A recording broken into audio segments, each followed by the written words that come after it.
Hey, do you have a sec? There's something that I need to tell you. You have something to say? Over text? Why don't you just come here and say it to me in person?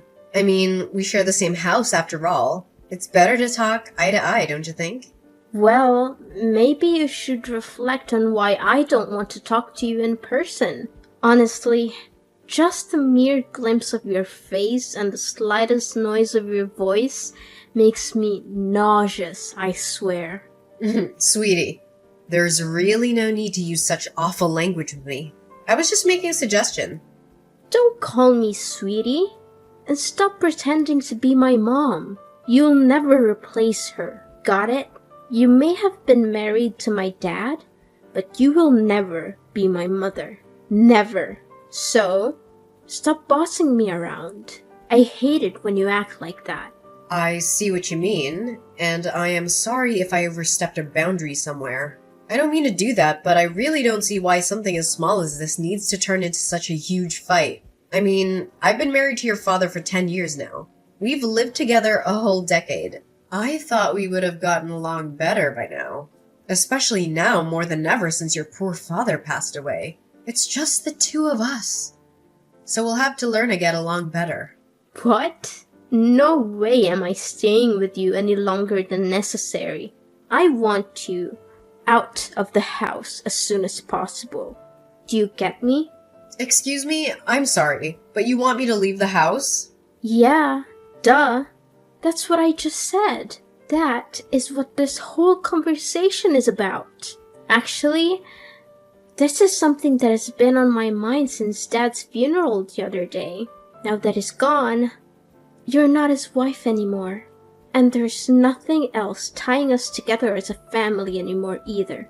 You're nothing to either him or me now. Do you get it? And because of that, you don't belong in this house anymore. That's why I need you out of here as soon as possible. Wait, hold on a second. I'm sorry, but I don't think that I'm following here. Where is all this coming from all of a sudden?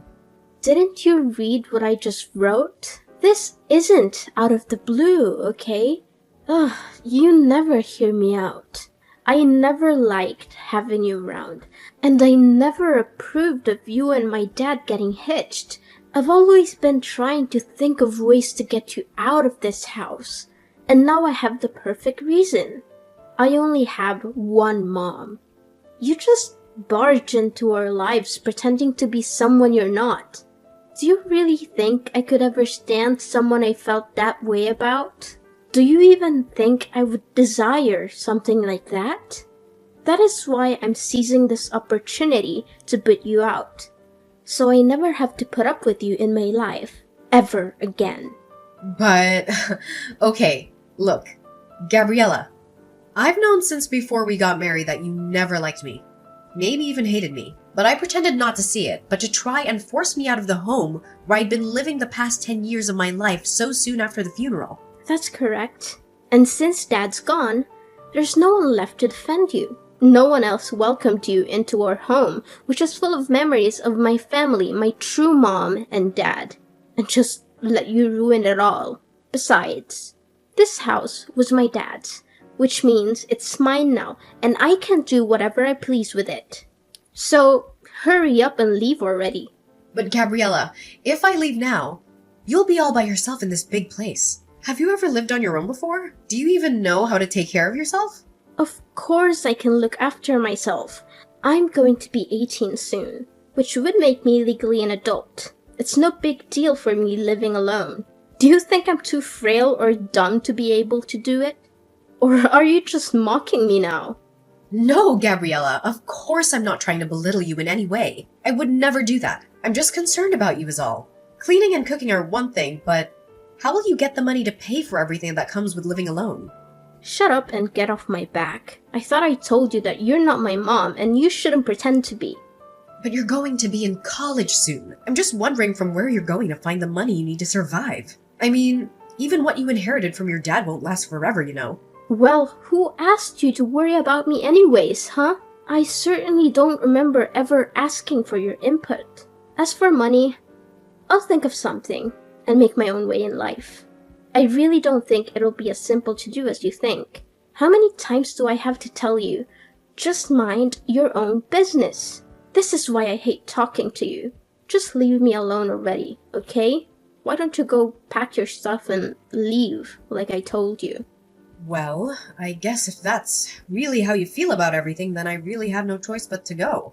But can you at least give me some more time to prepare my things? I understand that you want me out as soon as possible, but even so, it's not that simple. And I have lots of things I need to get done before I can make it happen. I haven't even gone through all your dad's things to sort through them. No, I won't be letting you do that. Who knows what you might try to steal if I let you go through all my dad's stuff? And besides, if I let you stay any longer, you'll just find some reason to extend your stay and so on, and nothing will change. Did you really think I'd let you get away with that? Now, I want you out of the house by the time we finish with the funeral process. I'm his daughter, which means that I get to choose who lives in his house after he's gone. And I've decided the one person the Collins house definitely doesn't need is you. So, if you really understand where I'm coming from, you just shut up, pack your things, and leave.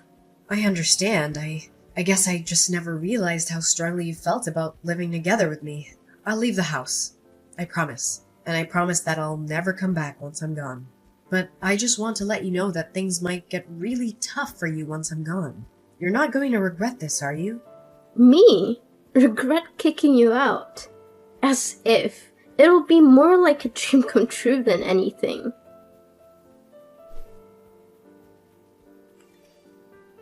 Hey, Gabriella. I just wanted to text you and let you know that I've finished moving all my stuff out of the house. I also wanted to take a moment to thank you for everything, even though we didn't always see eye to eye. And who gave you the green light to text me? Did I ever ask about your moving progress? Did I mention needing a report from you? Frankly, if you're not going to respect my wish to cut ties, I'll just go ahead and block you. No, you're right. I'm sorry for reaching out like this. You won't hear from me again after this, I promise. But there's one last thing about the house's rent. I know it's been a tough month, so you won't have to pay this time. However, starting next month, I'll need to collect rent from you. Rent? For what exactly? The house? What on earth are you talking about? Well, yes, I'm talking about the house, actually. Because we'd been living together as a family this whole time. It wasn't necessary. But since you don't want anything to do with me as your family anymore, that just makes me your landlord now. Have you completely lost your mind? Why would I pay you rent to stay in my dad's house? Why, you ask? Well, because the house is actually under my ownership. Wait, what? What are you talking about? I don't understand. What? Ugh, Gabriella, had you not heard about that? Yes, I hold the deed to the house where we all used to live. What? That's not true. You're just making this up. I've lived here even before you and my dad got married. This house belongs to my family. You don't have any ownership. Actually, yes. Your dad did possess the house's title, but I bought it from him around 6 or 7 years ago, I believe. Back when your grandma fell victim to those telephone scammers and lost a lot of money. You might have been too young to recall, but it was a devastating situation. That's when I offered to help pay off all her debts. Your dad was incredibly grateful and gave me the house in return. And just where did you come into so much money, huh? I've never once seen you go to work in the whole time that I've known you. You're just a housewife. A housewife? Oh, Gabriella, that is just not true. I run my own company. Did you really not know about that at all? You do what? Since when? We manage everything online. All our staff work remotely, and we don't even maintain an office. We could all commute if we wanted to. I suppose it's hard to realize since I spend so much time at home. But a lot of that time, I'm essentially working as company president. I can't believe this. You keep lying to me. Gabriella, it's not a lie. I swear it. That's how I was able to help out your grandma after she was scammed. So you're telling me the truth? Absolutely. I wouldn't lie to you. Do you totally believe me when I say the house is mine? Anyway, the rent for next month is $2,000, okay? $2,000? There's no way I can afford to pay that. Well, you can't reside in a place without owning it and not expect to pay rent. Besides, I recall you mentioning something about becoming an independent adult who can fend for herself. Well, yeah, I said that, but I had no idea about all this until now. What did you think would happen? Were you planning to squeeze the money out of me whenever you needed it? Hoping I'd foot the bill while you flaunted your house? An independent adult would never do that, right? Of course, I wasn't planning on using you for money. It's just that $2,000 is a huge amount all at once. I understand, but in the end, I'm the property owner. So if you're pushing me away to live on your own, you'll have to pay the rent to your landlord. Which is me. Hold on. Can't we find a way to discuss this? How about a compromise? I won't charge you for rent for the first 3 months, but if you don't show any progress by then, I'll have to evict you anyway. I'm swamped right now, so let's continue this conversation later. I'll send you all the rental paperwork this week. Keep an eye on your mailbox. Take care. Wait, don't hang up. We're not done talking yet.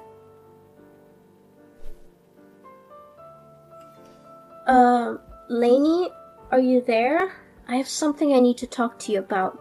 Oh, Gabriella. Sure. What can I do for you? Well, the thing is, I guess what I wanted to ask is, I'm just wondering if you've forgiven me yet. Forgiven you for what? What are you talking about? Well, it's just that I guess earlier I might have possibly lost my temper a bit and, well, anyways, I've calmed down a bit now and realized that I might have made a little mistake. I'm sorry, but I don't quite know what you're talking about. I realize this might be hard for you right now, but could you please just tell me what exactly you're talking about? I'm trying, but I guess what I'm trying to tell you really is that I think if you wanted to come back home now, that'd be okay with me. Oh. Really? Did something change? I feel you just threw me out of the house. Why the sudden turn? Well, yeah, I did do that. But then with you gone, I guess I kind of realized just how much you did around the house and how much there is to do without you. So, I guess that's why. I think you should just really say what you're actually thinking. It'd save us both so much time. But if you're starting to see that managing a house all on your own is hard work, then yes, I completely agree with you. And so now, I'm guessing that you don't have the money to pay rent? That you've changed your mind about kicking me out? I mean, if you worded it like that, then... You know, even if I decided to pass up on everything, that Grayson left me in the will and give it to you, I still don't think you'd have enough to be able to buy the house back for me anyways. And even if you used it to pay rent on this place, unless you found a job to help supplement that, you'd burn through your inheritance pretty quickly, I'd bet. And all of that is not even mentioning all the other expenses you'd be paying that weren't rent. Well, yeah, that's kind of what I'm figuring out. And on top of that, it's so hard to keep a place this big clean, and I hate having to cook for myself every day. Then I have my classes and homework to worry about. Plus I have to think of how I can afford the rent. It's just been making me feel ill both physically and mentally. But of course it is. I figure that living on your own might be especially hard for someone like you. I hope the cooking is going well because I don't remember you helping out in the kitchen once, ever. And yet for some reason you thought you were ready to maintain a whole house by yourself? You're right. And I guess I just never realized all the things that you actually did do for all of us when we lived together. That's why I want to really, sincerely apologize for the bratty attitude that I treated you with the other day. I promise to never throw you out of the house again. You always pretended not to see how I really felt about you, but I don't want you to do that anymore. I promise that I'll do my best to see that we get along. So please come back. Yeah, I don't think so. But I just apologized. You hated me so much that you couldn't hold back from throwing me out of my own house, just days after your dad's funeral. And now you only want me to come back because you're getting a taste of the real world. And you're realizing that it's not so easy on your own. I mean, have you put any thought into how you're going to go on like this? But I apologized. I thought about what I did and realized just how much trouble I caused you over the years. Please, I'm sorry. What else can I say? And I think that you're just saying that you're sorry. But the only real reason that you want me back is because you realized how hard it is to do things on your own. So now you want the person that used to cook and clean for you to come back and do all of that once again. No, that's not true. I promise. I really do want to make up with you and try and be friends. Well, that's the thing, Gabriella. I don't. I mean, come to think of it, I don't really have a single happy memory of interacting with you. I've worked so hard for so many years to try and get you to notice and appreciate me. But all you've done for the past 10 years is either ignore me or hurl abuse at me. You've only ever used my presence in this house for your own convenience, even if you didn't realize it until just now. I really don't think I owe you the forgiveness you're looking for. Please don't say that. Surely we can talk this out. Please, I can't do this on my own. Please, Mom, I'm begging you. I thought you and I were nobody to each other. Why are you pretending like you're my daughter now? How could you? Anyways, I'll be expecting next month's rent soon. I'll send you my bank info soon. You can just make the payments through there, okay? See ya. Wait, please. It wasn't supposed to happen this way. I apologized. I reflected on my actions. Please come back to me. And so, after that, Gabriella kept trying to apologize. But honestly, it was clear that her main motives were centered around avoiding chores and dodging the rent. I eventually reached the point where I couldn't tolerate that attitude anymore. So I decided to take a different approach and got in touch with Grayson's older sister. She agreed to take Gabriella under her wing, aiming to instill some proper manners before college.